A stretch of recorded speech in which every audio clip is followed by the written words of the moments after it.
Because you banned him from being part of the Braintrust, correct? Yes, Why? because he would not be an outside force. In other words, he's now on the board and he sees it once per screening. So he doesn't see it very often. And now he would come into this meeting and he's fresh. He hasn't seen anything since the last one. He would usually call me the morning of. I was in my little gym in my home there working out, and I'd get a call in the morning. I could count on it. And he'd say, "How's it going, Ed?" And I'd say, "I think we've got problems." "Okay, nice to know. I'll see you later." I would never tell him what to think. All right, that was part of the relationship.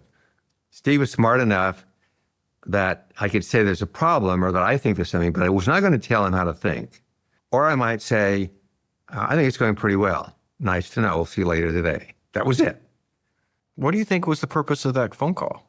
He knew, because I'm in the middle of this, that if there are problems in there, that there is a need for someone to come in and say something strongly.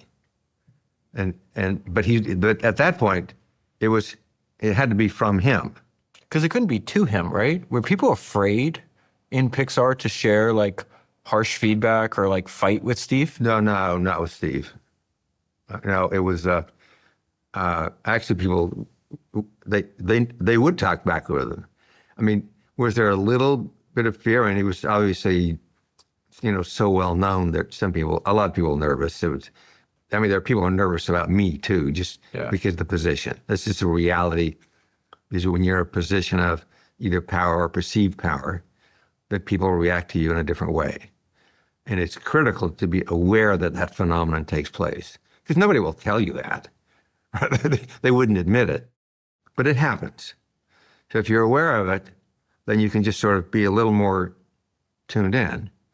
There's another reason why you didn't go to the Braintrust meetings, is that in order to get the dynamics right, that the people with power, either real or perceived power, needed to shut the hell up for the first 10 to 15 minutes.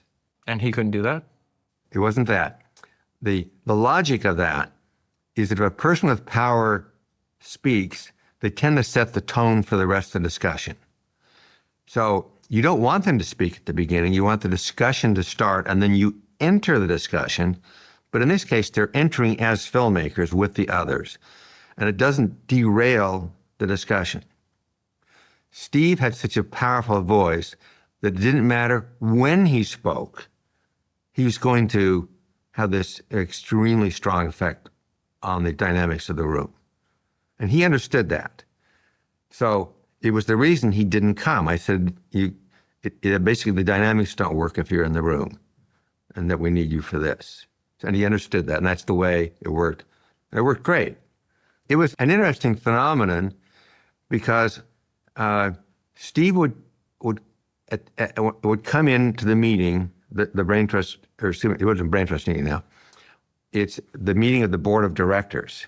That's when he would see it. The whole board of directors would see it in the theater with a subset of the company. We didn't have the whole company see it all at once. It was always trying to make sure there were some fresh or people hadn't seen it before. So there'd be some audience there. But really, at the end of it, the board of directors would come together with the filmmakers. And each would give their comments. And Steve would give his comments. He was extremely articulate. And he would give his notes. And most of the directors would say at some point that Steve gave them notes, and he saw things in the films that nobody else saw, that they'd never heard before. However, I'm in every one of these meetings. There was nothing that Steve ever said that had not been said by somebody else before in one of those meetings. Now, what's the difference? What's happening there? Explain that. Well, part of it is that when you know somebody really well, then you can also learn how to disregard what they say.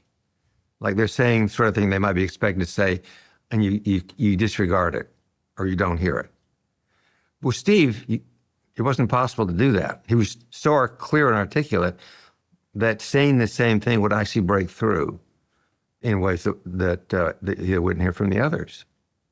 And there are a couple of examples of them. I can't actually tell the story because of the people involved.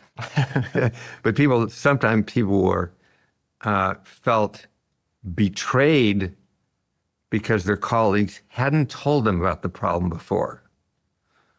But they had. As I say, I was there. and I heard all this.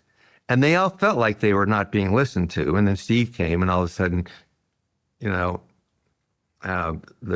director hears that, and now it's like a new revelation, even though it's been there all along. That's the reality of people with strong opinions, of the dynamics.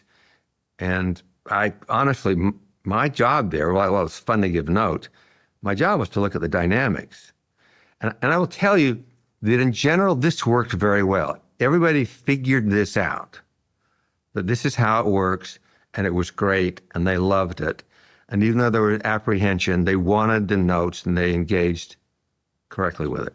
I want to tell you about the presenting sponsor of this podcast, Ramp. I have been reading a lot about SpaceX lately. SpaceX is one of the most valuable private businesses in the world, and one of the main themes in the history of SpaceX is constantly attacking and questioning your cost. Ramp helps many of the most innovative businesses in the world do exactly that. The median company running on Ramp cuts their expenses by 5%. And one thing SpaceX has demonstrated is that a religious dedication to controlling costs can help actually increase revenue because you can pursue opportunities you couldn't otherwise.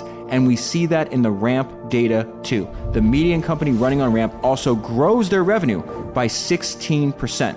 So when you're running your business on Ramp and your competitors are not, you have a massive competitive advantage that compounds over time. Ramp is the only platform designed to make your finance team faster and happier. Many of the top founders and CEOs I know run their business on Ramp. I run my business on Ramp, and you should too. Go to ramp.com to learn how they can help your business save time, save money, and grow revenue. That is ramp.com.